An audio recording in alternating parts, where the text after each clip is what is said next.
Thank you so much, Professor. Pleasure to be here. I work with Oracle, but today I'm not here for Oracle. So I promise you one thing that, we will discuss things that matters to the industry. So I will not really discuss products, services. I will only link it at the end to what we have in terms of this context. Big shift happened in the IT industry. Big shift happened. The first big shift that happened, the rise of internet. Internet changed our life. It changed the way we talk to each other, changed the way we collaborate. So basically, and the other big shift that we noticed these days also is the cloud. The cloud was the most major big shift in the last 30 years of the IT industry. So that's the second. And with that came actually the big data concept. And I'm not sure, I think all of you, heard this term big data. Big data, there's a big hype on big data, but what is big data is all about and how did it really incept? Where did it start? So today we're gonna, we'll share some ideas on what's big data, how did it start, how do we, just to get our heads around it. So that's my plan for today and that's my objective. I work on a cloud technology since 2011 till now, so 6 years almost. And one of the most really, complicated stuff that I came across was really big data. So I hope I will simplify today the terms and the terminologies, and we can also have a collaborative session. Whenever you see big data, you always see the two things. You see the elephant, which is, that makes sense, and you see always Hadoop. So Hadoop is always, correlated with big data.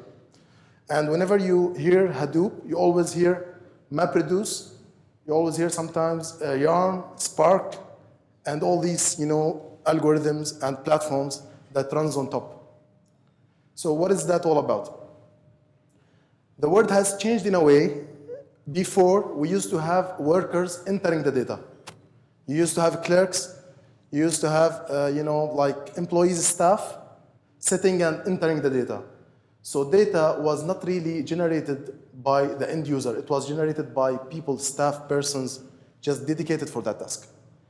The world has changed now, and the data is being generated by every one of us in a massive amount of bytes and gigabytes. I remember 17 years ago, we used to go in an organization when I used to see a database that's a size of maybe 800 gigs. I used to say, okay, wow, that's a huge database. Today I go to maybe a retailer, a small retailer, and I find 80 teras of data there. So the world has really changed in a way that we never imagined.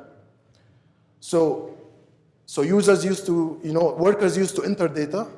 Now we are all generating the data. As end users, we're generating data. From your phone, if I ask an average user, how many apps do you have on your phone today? On my phone. I have an iPhone. Everyone has. So how many apps you have on here? It won't be less than 20, right? That's just your phone. Imagine your Facebook, imagine your tweets, imagine your likes. So massive, horrendous amount of data is being generated as of today. This is not me, yeah? This is a photo I received today in my email this morning, and I thought to show it to you. It was just a coincidence. So this gentleman here, this is a company that was trying to promote a service. I will not mention the name of the company, but see the way they did it? Want to be a data rock star. So it's all about the data, right? And this was below, at the bottom, there was a service or a product they want to promote, but I will not talk about that. So, what is big data? This is Gartner, definition for big data, and it's about the 3 V's. The 3 V's, basically. The high volume, high velocity, and high variety. And by the way, today, the most important factor is not really high volume. It's not really, high velocity. It's all about the variety. The forms of data that we generate. Relational, non-relational, structure, not structure, every like, every tweet, XML, JSON. And actually, it's so funny that the relational database now, I think everyone knows what relational database is. Now the relational databases themselves are supporting JSON format. They're supporting Python. They're supporting. So actually big data and the unstructured data and unstructured technologies to deal with unstructured data has reached the relational databases. What does that tell you? Big data is really gonna be, it's gonna lead the future. And now we can see that 2017, we have lots of trends on big data. And today, actually, even last week, every week we discuss a new initiative on big data with governments, by the way. Governments are leading the big data now. It's not even, private sector. It's so surprising. Government is leading big data initiatives now. So that's the definition. And I like this, actually, I like to share with you this one, which is any data that, exceeds our current capability of processing is considered big. This is a notion that really, it's very nice about big data. Exceeds our current capabilities. Imagine before, we used to bring, the data to the CPU, right? We used to bring the data to the CPU. Now it's the opposite, actually. Data setting and CPU is going for the data. And that's what Hadoop is all about, by the way. So it's a parallel processing, a huge amount of processors. And each one has a chunk of that. So we're just slicing and dicing data and crunching data. That's what Hadoop is all about, by the way. Yeah. So the model has changed. Big shift in the model. Before, we used to go, okay, we have clerks, we have, staff. Their sole job is just to enter data, to punch it in a relational database. Let it be anything. Let it be Oracle, let it be SQL, whatever it is. Postgres, anything. So you used to punch this data, and that's the data, and everyone uses it. So certain people are generating the data, and the majority are using it. Now, the whole model has flipped. The whole model is shifted. This is what you have today. So that's the new model. All of us are generating data. All of us are generating data. This is the new model of things. I generate tweets, I generate likes, I generate, anything, Facebook, anything, comments. I generate videos. I share, I take my phone, I go to Instagram, and I say, yeah, I'll take a video and post. That's streaming data also. It's a streaming data.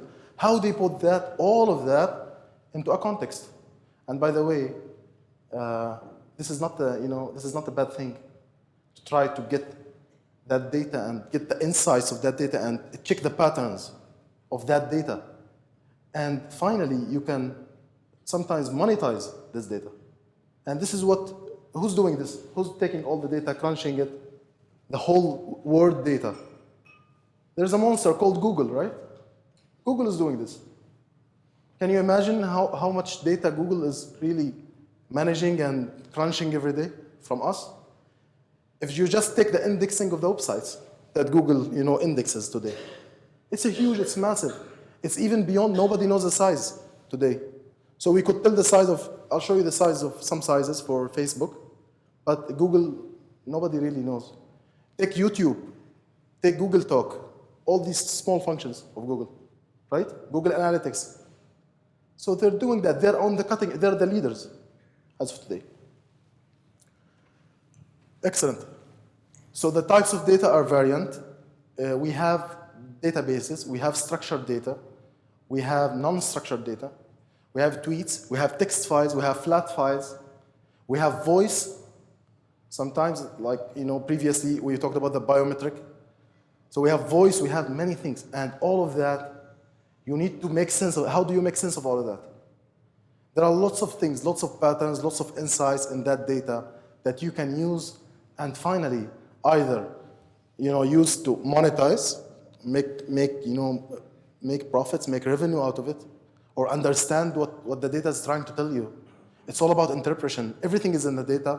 We just try to understand what the data is trying to tell us, and we find the patterns. One example I always talk about when we talk about, discuss big data is basically like Pandora. Who's using Pandora application? Facebook, all of us, right? Facebook. So Facebook, and how do they find the relations? And they say, okay, fine. By the way, you might know Zaid, Or by the way, you might know X, Y, Z. So all of these things, how do they really do that? There are big machines, big data, maybe sometimes analytics, data mining, all these things you hear, data mining, analytics, but that data mining and all of these things will work after you prepare the data to be data mined. That doesn't come really at the beginning, it comes at the end. And the problem is, data preparation takes 80% of the time. So just to prepare it in a way that we can understand and make sense of it, that takes 80% of the time. Analytics only takes 20%, by the way. We need to flip that. So the secret is to flip this and make it 20-80, but a 20 for preparation and 80 for analytics. This is how it should be. It's not the case today. So we have lots of data, lots of types. I just put some. There are even types you cannot imagine. We cannot really count the types of data that we receive as of today. But as I told you, even relational databases today are supporting JSON. Sometimes they support Python. So they are trying to speak this language. Even you will hear in databases that there are relational databases can really take a big file, a big, big file, B lobes, C lobes, whatever, any type. So even the relational database guys are aware of this, and they're trying to adapt somehow. Because one day, you never know, but it's going to be all maybe non-structured. No one knows, right? Lovely. Big data everywhere, everywhere, everywhere. Website, tweets, mobile, anything. Anything you do is a big data. And this is not the only problem. So we said that before, there used to be workers, people just sitting and punching data. And everyone uses that. That's the old days, kiss it goodbye. It no longer exists. Then we move to all of us are generating data. This is the current, the reality that all of us are generating data in a different forms. And this is not the only problem, actually. So to add, more complexity, machines are generating data. The machines themselves are generating data.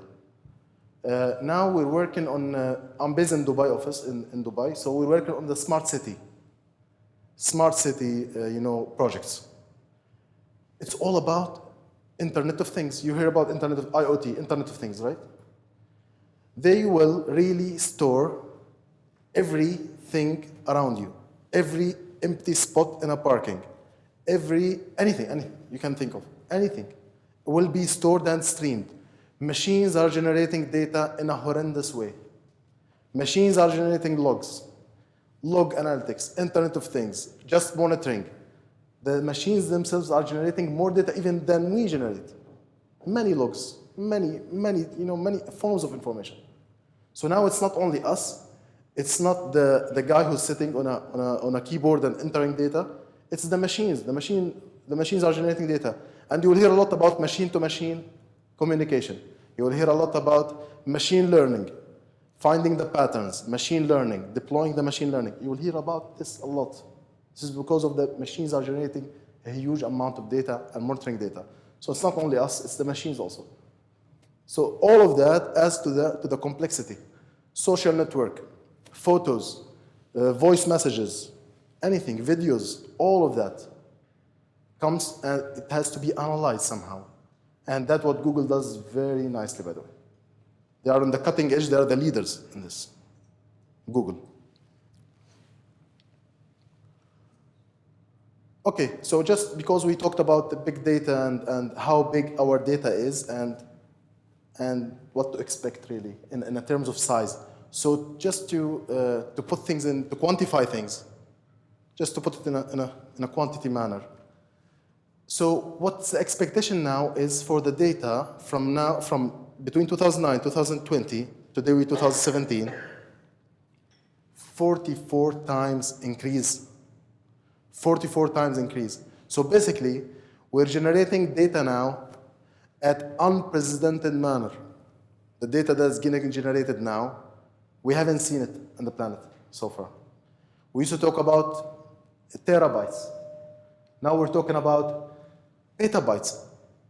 Back in 2008, we had one setup in UAE, and they had 5 petabytes. 5 peta which means 5,000 plus terabytes.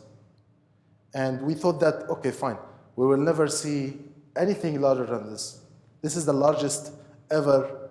And they used lots of options to manage it, sharding and other technologies to manage it. It was, distributed. But I thought that I'll never see more than 5 peta. 5 peta. What is this? How can we see more than that? And now this is nothing. I know one setup, they have 78 and more. And that's just generated. I have one setup we worked on. They generate every day 15 terabyte of data. Every day 15 terabyte. 15,000 plus gigs every day generated. And just, they can't even buy enough storage for that.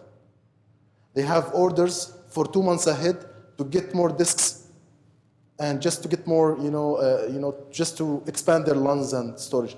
They have 4 types of storage technologies. They use NAS, they use SAN, they use EMC, but they use NetApp, and they have orders with all of these storage providers' technologies. They can't have time just to put purchase. So it's going out of hand, it's going out of control. It's outrageous, the amount of data that's being generated. So we used to talk about terabytes. Now it's terabytes are nothing. If you go to maybe a bookstore, you will find 10 terabytes of data. If you go to any customer, we're good at accumulating things. We're good at taking things and keeping it for many years. We call it retention, archiving, retention. We're good at that. So now we're talking about petabytes, and God knows what we will see in the future. So this is what we generated. If you look at the small ball, 2009, and this is exactly how it's going to look in 2020, which is right on our doorstep. So it's going to see what's the difference between back in 2009 and what's going to happen in 2020. And this is all just projections, so it might change. This is up to change. It can change, and I think it will change. So now we will see new models. Now we will see new projections. This is my expectation. So it's a huge amount, exponential amount of data that's being generated. Just to show you, this is our favorite tools, right? We use everyone uses these. So Google, Twitter, and Facebook. Who doesn't have these on his phone? Who doesn't have these on his laptop?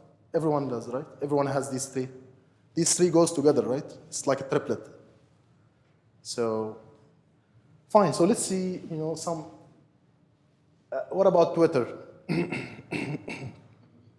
That's not new, by the way. That's an old figure. So 12 plus terabyte. That's just Twitter, yeah?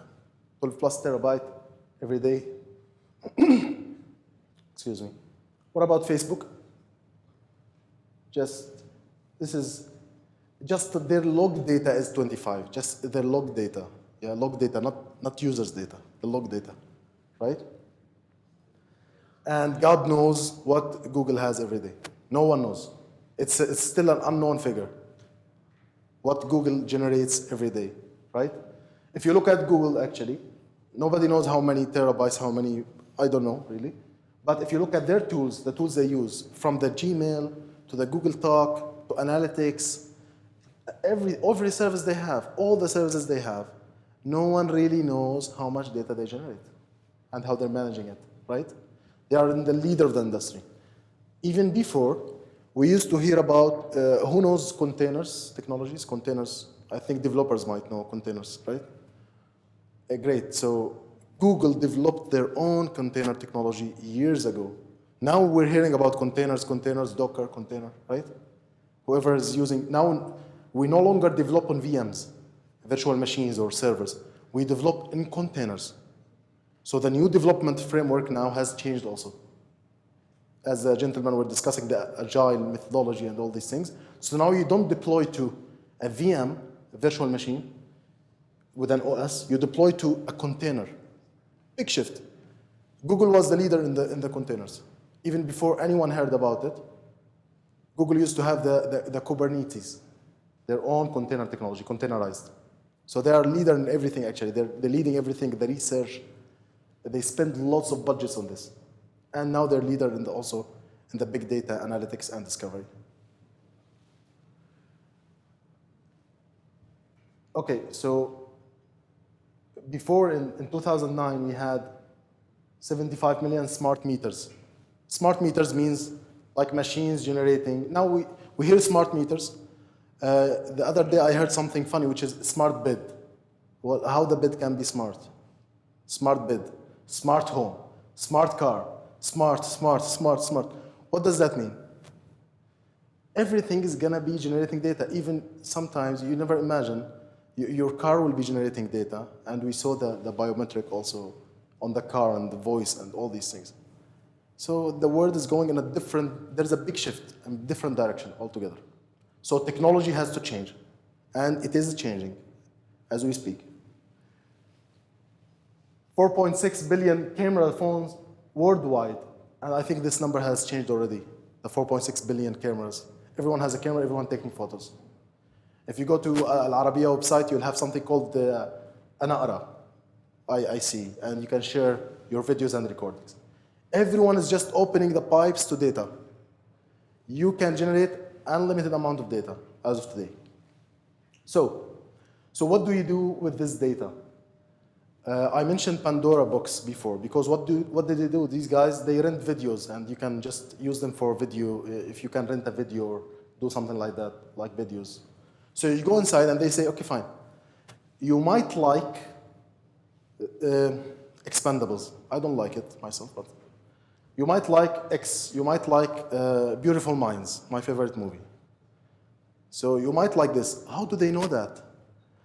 Putting the right thing in front of you at the right time is not a coincidence. There are no coincidences. No coincidences, no surprises. What they do is they analyze the data, because data has patterns, and patterns might lead to really, it can be monetized. So you know exactly what to put in front of X at this time, and there's 99% that he will take it. There's no coincidence here. Many examples on big data. If you go to, sometimes you see in the movies, a robbery happens, someone comes and he tries to rob a shop, and there's a policeman standing in the shop. And he's wearing civil, he's not wearing really his uniform. This is not a coincidence. There are no coincidences, and they're using that. How do they do that? It was funny enough, I read about it, and they were saying that whenever a robbery happens in a certain block, what they do is they go and analyze every tweet. They go and analyze in that block, in that location. They analyze every tweet, they analyze every message, texts, anything. Because people who does these things, they go and brag about it. They say, by the way, he sends to his friend and he says, we robbed that, whatever, I did 1, 2, 3. So they go and they brag. And then the police department expects what's gonna happen next. Expectations. There are no coincidences, right? And this is what they do with these things, with big data and with the big data analytics and these technologies. This is what it can get you to know what I like. Before, sometimes I don't know really what I like, but you can know what I like before even me knowing it. This is what big data is all about. Some of the capabilities of big data. That's just like a model of how we process, or how can we take the data in all its forms and come to a conclusion where we can make intelligent decisions. So that data needs to go into a flow. It has to go into stages. It has to be prepared, it has to be crunched, it has to be analyzed, lots of things. So we call it always big data preparation, then big data discovery. Then on top of that comes BI, and many people, they really confuse business intelligence with big data. Big data has nothing to do with BI. BI is about, business intelligence is about representing data in a forms that you can understand, and based on the shapes, you can make decision and do what-if analysis. That's what BI is all about. Big data is totally different. It's not that. BI, or data visualization, comes at the end of the last stage. Last stage is just, we crunch the data, we analyze it, we're making sense of it, and we reach to a stage where we just visualize it. Visualize it means just for us to take a decision. This is where Tableau and all these guys, BI tools, business objects, SAP, all these guys are in that, But differently, I can see IBM is, doing a great job in big data. Also, I'll show you some of the stuff that we do on big data, maybe at a later stage. But the data has to go into store. It has to be stored, right? Data has to go into storage somewhere. We need to store it in order for us to process it. How do we store it, right? We use that parallel, processing, which is Hadoop is very popular in that. Hadoop, MapReduce, Yarn, Spark, and all these things. We use all these things to shard it, spread it, slice and dice, divide and conquer. This is how it is in big data technologies. So it has to be formatted, it has to be cleansed, it has to be then understood, integrated with different things, because we have data coming from Instagram videos, and we have another data coming from my database, which is a relational database, MySQL or MariaDB. So we have to do all of that. We have to marry all these data together to make sense of it, right? So now whatever we have discussed is really how the industry is looking at big data. But by the way, Hadoop is an open source. I think most of you know Hadoop as a technology. It's an open source. Open source, it means there's a community maintaining it. A community is maintaining it. So it's getting, you can get it under the general license agreement. There is nothing to buy in Hadoop. So it looks free, but there's nothing free, right? There's nothing free. Why? Because you need experts to operate it. So it's not free anymore. Linux is free, right? Linux as an operating system is a free technology. It's an open source, sorry. But you don't get support without paying X or Y, Red Hat, or, yeah? So you need people to operate it. So free and open source is sort of an illusion to me, to be honest. I don't believe in this. There is nothing free, right? Because you need people to come and invest in it. You need people to learn how to use it. So there's nothing free. There's always a cost somewhere. Hadoop is the same. So basically what we did is, because I have to share with you what we did as Oracle on big data. So I'm going to share one idea, which is all that complexity, the processing, and all the things that requires experts, we have taken that and we are doing it on customers' behalf. And then we are enabling them to see the end result in a visual manner. So basically, amazing. Okay, that's it, I'm done. Okay, so this is what we did. We took all the complexity and we have really, so they don't need to deal with Hadoop anymore. So that will be something that we do on the machines. And then we give them just the end results. In short, what we try to do is to enable end users, non-expert people, to work with big data. That's exactly what we try to do. Just to enable anyone with a basic business level knowledge can work with big data, and I'll show you how it looks like. So before, you would have seen black screen, blue screens, and CLI tools. And now, what you will see is, because we know that this is complex, it is very complex. Now you're spending 80% of the time on preparing the data before, and now you're spending 20% on analyzing it. That has to change. So exactly this is what we did. Preparing the data fast, and just give you all the time to do whatever analysis you want to do. And this is exactly what we did, but we're not the only ones, of course. You will see IBM talking about big data. You will see Microsoft talking about big data. We're not the only ones, but all of us are sharing the same vision, more or less, making the complex stuff easy, and just for you to focus on the analytics, because what matters to you is the outcome, analytics. So that's how it looks. These are the steps, from finding to exploring, to preparation, to transformation, Then discover and share. When you discover and share, you reach the business. That's the business. We're talking business here. Business user, take a decision, take action. Shut down X, do Y, promote something. All of these things are the business stuff. So that's all being automated with big data. And we have that, by the way, on the cloud, because I work on cloud, so we have it on the cloud and on-premise. Whatever we have on-premise, we have on cloud. Whatever we have on cloud, we have on-premise. So it's all about technology and easiness.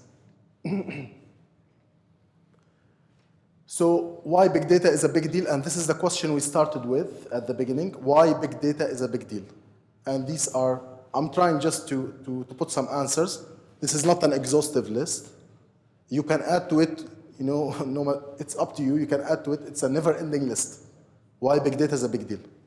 I just could think of governments because we see lots of government initiatives. I saw governments trying to figure out a disease before it gets spread out. They use big data for that. If I get X, Y, Z, 5 people coming from the same neighborhood, asking for having the same symptoms, then I should know about that. There might be something happening in that area or region, and we can contain it. So that's what big data is all about, right? Expectation, patterns, correlation, causation. Correlation, causation. That's big data, right? One last thing I want to leave you with, and this is the last, thing I'll show here. And I think everyone knows, these folks. Everyone likes them. You don't like them? If you don't like them, your kid will like them. My sons, they love them. So these are the Marvel's hero. And if I ask, you like it? Cool, that's for you. So who's the most important Marvel hero? How can you answer such a question? Anyone, any ideas? I'll leave that with you. Yeah, tell me. Go ahead. How? Excellent, why? Okay, amazing. Yeah, this can be one answer, right? But it has to go further. Excellent, thank you. What's your name? Good job, good job. So if I ask this question, this is like a synthetic question, right? It's not something you can quantify, right? Who's the most important, because we discussed leaders, who's the most important leader in this room now? Doctor. It was easy answer for you, but it's not easy answer for someone who doesn't know, doctor, right? That's exactly what big data can help you with. It is answering this question will lead you to open the doors for big data. And thank you so much. That was from my end.